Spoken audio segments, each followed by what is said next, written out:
మొత్తానికి ఆర్టీవీ ఊహించందే జరిగిందా? గండికోట మిస్టరీ వీడిందా? అన్నలుగా ఉండి తనను కాపాడాల్సిన వాళ్లే చివరికి తన పాలిట యముళ్ళుగా మారారా? రాఖీ కట్టించుకున్న చేతులే తనకు యమపాసంగా మారాయా? గండికోటలో జరిగినటువంటి దారుణాన్ని విచారించిన తర్వాత పూర్తిగా చూస్తే అదే నిజం అనిపిస్తోంది. సంకేతాలు అలాగే ఉన్నాయి. మరికొద్ది సమయంలో ఈరోజు సాయంత్రానికే పోలీసులు పూర్తిగా దీని మీద క్లారిటీ ఇచ్చే అవకాశం ఉంది. గండికోట యువతి హత్య కేసులో పూర్తిగా క్లారిటీ వచ్చినట్లుగా తెలుస్తోంది. మొదటి నుంచి మంచోడినని అన్ననని ఆ యువతిని నేను అలా చూసి చలించిపోయానని చెప్పుకుంటున్న సురేంద్ర ఇప్పుడు ఎక్కడ? కొత్త కొత్త పేర్లు తెర మీదకు వస్తున్నాయి. రోజుకొక పేరు తెర మీదకు వస్తోంది. నిన్న మొన్నటి వరకు బ్రహ్మయ్య అంటే ఎవరికి తెలియదు. కొండయ్య అనే పేరు విన్నాం, ఏదో అక్కడ ఒక వ్యక్తి ఉన్నాడు అని విన్నాం అంతే. ఆ తర్వాత సుబ్రహ్మణ్యం అనే పేరు మళ్ళీ తెర మీదకు వచ్చింది. ఇప్పుడు సుబ్బయ్య అనే పేరు కూడా తెర మీదకు వచ్చింది. రోజుకొక పేరు. కానీ వీళ్ళందరూ ఎవరు? బయట వ్యక్తులా? ఎవరన్నా సుపారీ గ్యాంగా? ఇంకెవరైనా? కాదు, సొంత అన్న, పెదనాన్న కొడుకు, దగ్గరి బంధువులు. అసలు ఈ హత్యకు దారి తీసిన పరిణామాలు ఏంటి అనేది ఒక్కొక్కటిగా పొరలుగా ఉన్నటువంటి కన్ఫ్యూజన్స్ అన్నింటినీ క్లియర్ చేసుకుంటూ వస్తే చివరికి వేళ్లు చూపిస్తుంది సొంత వాళ్ళ వైపేనా? పరిణామాలు చూస్తుంటే అవుననే అనిపిస్తోంది. అన్నలంటూ నమ్మిన వాళ్లే చివరికి తన ప్రాణాలు తీశారా? మొదటి నుంచి కూడా ఈ కేసులో సొంత వాళ్ళ మీదే అనుమానాలు వ్యక్తమవుతున్నాయి. ఇది ఖచ్చితంగా సొంత వాళ్ళ పనే అని చాలామంది అభిప్రాయాలు. అక్కడ ఉన్నటువంటి ఆ ఊర్లో ఉన్న వాళ్ళు కానీ, తన బంధువులు కానీ, ఈ విషయం గురించి తెలిసిన వాళ్ళు కానీ, లేదంటే ఈ కేసు గురించి కొద్దిగా పరిశీలించిన వాళ్ళు కానీ ప్రతి ఒక్కళ్ళు చెప్పేది ఇదే మాట, ఇది సొంత వాళ్ళ పనే ఖచ్చితంగా అని. కానీ అందరూ కలిసి లోకేష్ని ఫ్రేమ్ చేసే ప్రయత్నం చేశారు. లోకేష్ని ఎన్కౌంటర్ చేయండి అంటూ స్టేట్మెంట్స్ పాస్ చేశారు, డిమాండ్ చేశారు. కానీ పోలీసులకు క్లారిటీ ఉంది. మేము మొదటి నుంచి చెప్తున్నాం, ఆర్టీవీ మొదటి నుంచి చెప్తోంది, పోలీసుల విచారణ చాలా పకడ్బందీగా జరుగుతోంది. మేము ఎప్పటికప్పుడు కూడా అది చూస్తూనే ఉన్నాం.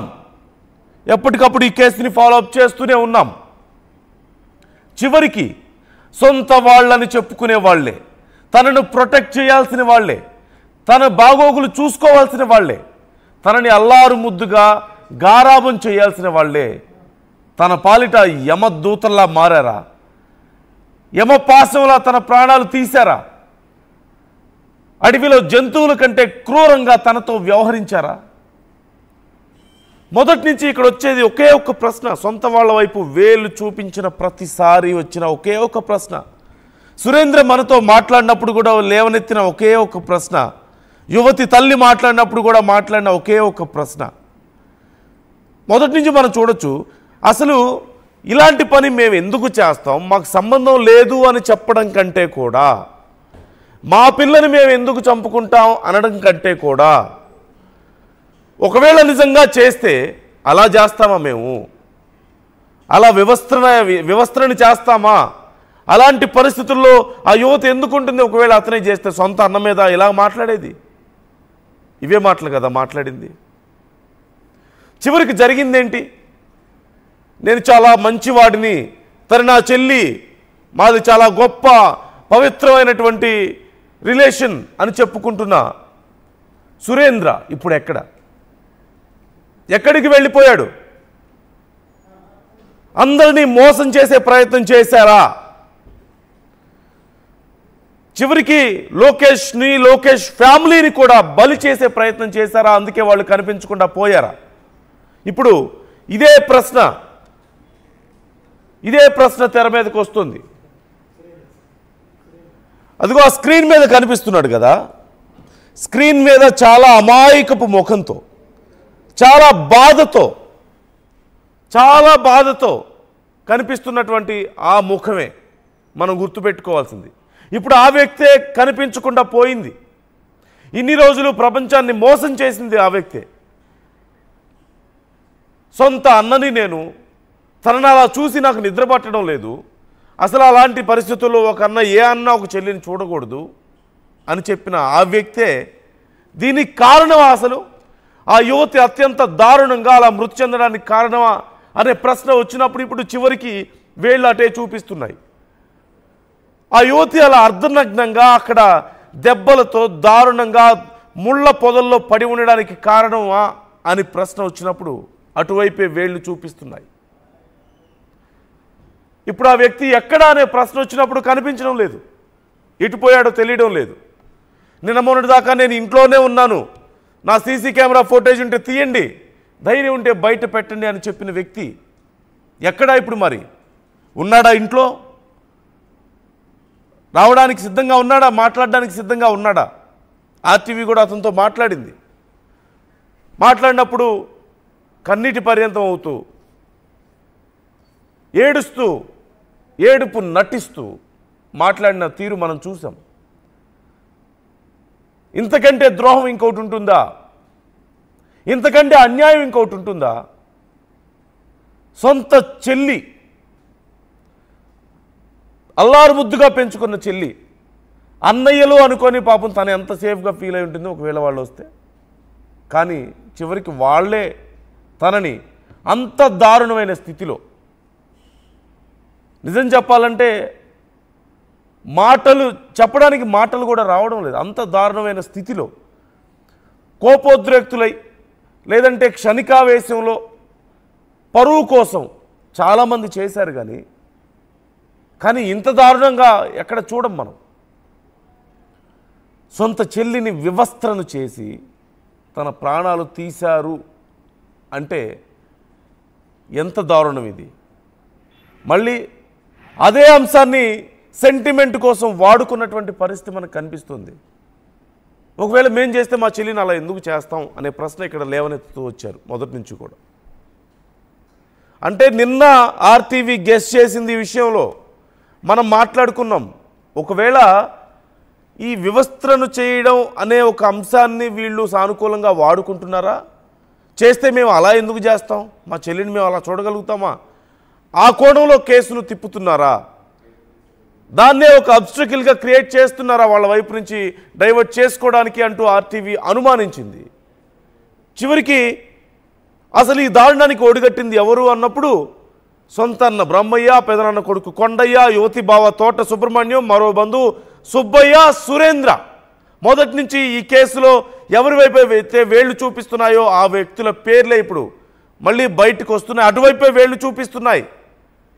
ఆధారాలన్నీ చివరికి అటువైపే చూపిస్తున్నాయి. ఎన్కౌంటర్ చేయండి అని చెప్పిన లోకేష్ కానీ, లేదంటే మాకు సంబంధం లేదు మా కొడుకుని ఏమైనా చేసుకోండి అని చెప్పారు అని చెప్పినటువంటి లోకేష్ తల్లిదండ్రులు కానీ, వాళ్ళు కాదు ఇక్కడ చివరికి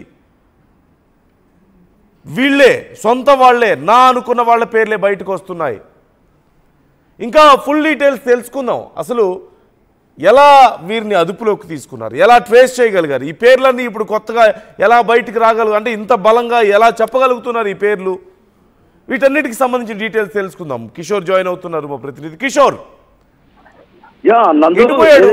ఎటుపోయాడు సురేంద్ర? నిన్న మొన్నటి దాకా అయ్యో నా చెల్లి, అమ్మో నా చెల్లి అంటూ ఏడ్చి చాలా హడావుడి చేశాడు కదా, ఎటుపోయాడు? ఇప్పుడు కనిపించడం లేదంటూ తెలుస్తోంది. అలాగే సొంత అన్న బ్రహ్మయ్య, కొండయ్య, సుబ్రహ్మణ్యం, సుబ్బయ్య, వీళ్ళందరికి సంబంధించి ఎలా పోలీసులు వీళ్ళని ట్రేస్ చేయగలుగుతున్నారు, చివరికి వీళ్ళన్నీ ఇటు చూపిస్తున్నట్లుగానే తెలుస్తుంది. డీటెయిల్స్ ఏంటి?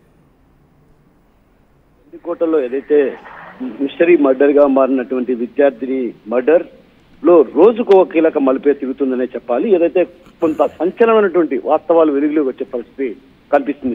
మనం డే 1 నుంచి కూడా ఆర్టీవీ ప్రధానంగా ఏదైతే మర్డర్ జరిగిన రోజు నుంచి కూడా అటు గండికోట పైన కూడా పూర్తిగా దృష్టి సారించి అణువణువు పరిశోధించడంతో పాటు ఆ ప్రాంతంలో పూర్తిగా ఏం జరిగిందంటే ఎప్పటికప్పుడు కూడా పూర్తి సమాచారాన్ని అందించినటువంటి పరిస్థితి. అయితే ఈ క్రమంలో ఏదైతే ఈ కేసు విషయంలో పూర్తి స్థాయిలో ఛేదించే వరకు, అంటే పూర్తి స్థాయిలో ఎవరు పాత్రధారులు ఎవరు సూత్రధారులు అన్నటువంటి విషయం పూర్తిగా తెలిసేంత వరకు కూడా ఆర్టీవీ వెంటపడి కూడా ఒక రకంగా అన్వేషణ కొనసాగిస్తున్నటువంటి పరిస్థితి. అయితే ఈ నేపథ్యంలో నిన్న ఒక్కసారిగా కొంత వెలుగైన, అంటే కొంత సంచలనమైనటువంటి వాస్తవాలు వెలుగులోకి వచ్చాయి. ఆ వెలుగులోకి వచ్చిన నేపథ్యంలో అంటే ప్రధానంగా ఇక్కడ పోలీసులు వ్యవహరించిన తీరును కూడా మనం అభినందించదగ్గాల్సిన విషయం. ఎందుకంటే కొంత సమాచారాన్ని గోప్యంగా ఉంచారని మనం అనుకున్నాం.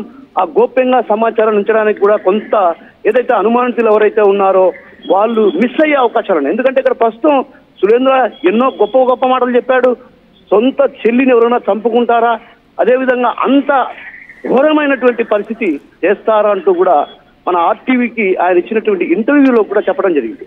అంటే ఇక్కడ పోలీసులు కూడా కొంత అనుమానితులు చేజారిపోయే అవకాశాలు ఉండడంతో నిశ్చింతగా పరిశీలిస్తున్నటువంటి వాళ్ళ దగ్గర బలమైనటువంటి ఆధారాలు ఉన్నప్పటికీ కూడా ఆ బలమైన ఆధారాలకు మరికొంత బలాన్ని చేకూర్చే విధంగా అటు పోలీసులు దర్యాప్తు కొనసాగించారు. ఆ దర్యాప్తులో నేపథ్యంలో ఒక్కసారిగా బలమైనటువంటి ఆధారాలతో పాటు మరింత కీలకమైనటువంటి సమాచారాన్ని సేకరించారు. సాంకేతిక పరిజ్ఞానాన్ని ఆధారంగా చేసుకొని ఏదైతే ఇందులో ప్రమేయం, అంటే పాత్రధారులు సూత్రధారులు సొంత అన్నలే అన్నటువంటి ఒక నిర్ధారణకు వచ్చినట్లు తెలుస్తుంది.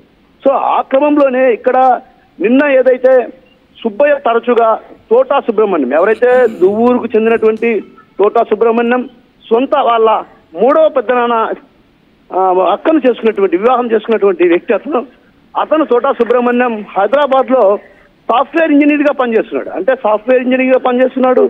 అంటే తరచుగా అంటే 15 నుంచి 20 సార్లు తోటా సుబ్రహ్మణ్యంకు స్థానికంగా ఉన్నటువంటి సుబ్బయ్య ఫోన్ చేశాడు. ఏదైతే గండికోటకు సంబంధించినటువంటి వ్యక్తి, అంటే ఇక్కడ గండికోటకు సంబంధించిన వ్యక్తి 15 నుంచి 20 సార్లు ఎందుకు ఫోన్ చేశాడు? సో వీటన్నిటినీ కూడా అటు పూర్తి స్థాయిలో అటు పోలీసులు విచారణలో వెలుగులోకి చూసినటువంటి విస్తుపోయే విషయాలు వెలుగులోకి వచ్చాయి. సో మరోవైపు అటు సాంకేతిక పరమైనటువంటి పరిజ్ఞానంతో ఒకవైపు పోలీసులు విచారణ కొనసాగిస్తుంటే, అంటే ఇక్కడ ఏమైతుందంటే 3 బృందాలుగా ఏర్పడ్డారు. ఏదైతే ఈ కేసును తొలుత డిఐజీ మా దగ్గర కొంత కీలకమైనటువంటి ఆధారాలు ఉన్నాయి, సాయంత్రం మేము ప్రెస్ మీట్ పెట్టబోతున్నాం అనే విషయాన్ని స్పష్టం చేయడం జరిగింది. అయితే ఇక్కడ కొంత కీలకమైనటువంటి బలమైనటువంటి ఆధారాలు కొంత లభ్యం కాని పరిస్థితి. అంటే అనుమానాలన్నీ అన్నల వైపే చూపుతున్నప్పటికీ కూడా కొంత వీళ్లకు కీలకమైనటువంటి బలమైన ఆధారాలు కావాల్సినటువంటి అవసరం ఉంది కాబట్టి కొంత సమయం పట్టినటువంటి పరిస్థితి కనిపిస్తుంది. అయితే ఇక్కడ మొత్తం చూస్తే ఎటు చూసినా కూడా అంటే అన్ని వేళ్ళు అన్నల వైపే చూపిస్తున్నాయన్నది ఒక బలమైనటువంటి ఆధారాన్ని కూడా పోలీసులు సేకరించారు. ఇక్కడ ప్రధానంగా అంటే ఇంకా ఇప్పుడు సురేంద్ర ఎక్కడున్నాడో ఏమని తెలుస్తుందా కిషోర్?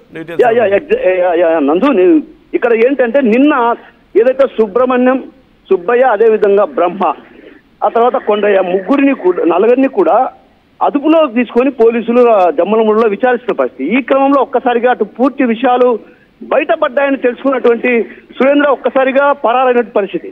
ఆయన కోసం ప్రత్యేక బృందాలుగా ఏర్పడి గాలింపు చర్యలు చేపట్టారు. ఎక్కడికి వెళ్ళారంటే ఏంటన్నటువంటి విషయం ఎప్పుడైతే ఇది పోలీసులకు పూర్తి స్థాయి సమాచారం తెలిసిపోయిందన్నటువంటి సమాచారం తెలుసుకున్న వెంటనే అతను ఎస్కేప్ కావడం జరిగింది. అంటే పరారీలో ఉన్నారు. ఎక్కడున్నారు ఏంటన్నటువంటి విషయం పైన కూడా అటు పోలీసులు ఇప్పటికీ ఆరాధిస్తున్నారు. ఎందుకంటే గొప్ప గొప్ప మాటలు చెప్పాడు. అదేవిధంగా తన చెల్లిని ఎవరైనా చంపుకుంటారా, ఆ ఘోరమైన స్థితిలో చంపుతారా అన్నటువంటి విషయాన్ని కూడా చెప్పాడు. అంటే మనము మరి కాసేపట్లో కూడా ఆర్టీవీ పూర్తి స్థాయిలో కీలకమైనటువంటి విషయాలు వెలుగులోకి చూపించే అవకాశాలు కూడా, ఎందుకంటే మనకు కొత్త కొత్త కోణాల్లో ఉన్నటువంటి విషయాలన్నింటినీ కూడా ఆర్టీవీ మరి కాసేపట్లో కూడా అందించే పరిస్థితి కూడా ఉంది. ఎందుకంటే దీంట్లో మరికొంత కొత్త కోణాలు కూడా ఉన్నాయి. అంటే రకరకాలు రోజుకో కొత్త కోణం వెలుగులోకి, అంటే నిమిషానికి కొత్త కోణం వెలుగులోకి వస్తున్నటువంటి విషయం. అంటే ఆర్టీవీ డే 1 నుంచి కాదు, ఇప్పుడు జరుగుతున్నటువంటి పరిణామాల పైన కూడా నమ్మలేని నిజాలు, షాకింగ్ నిజాలు మరి కాసేపట్లో కూడా వెలుగులోకి తెచ్చే అవకాశాలు ఉన్నాయి ఖచ్చితంగా. ఎందుకంటే అదే పని మీద ఉన్నాం మనం నిత్యం. ఏదైతే విద్యార్థిని మర్డర్ మిస్టరీ ఛేదించే వరకు కూడా మనం అటువైపే దృష్టి పెట్టినటువంటి పరిస్థితి ఉంది నందు. రైట్ కిషోర్.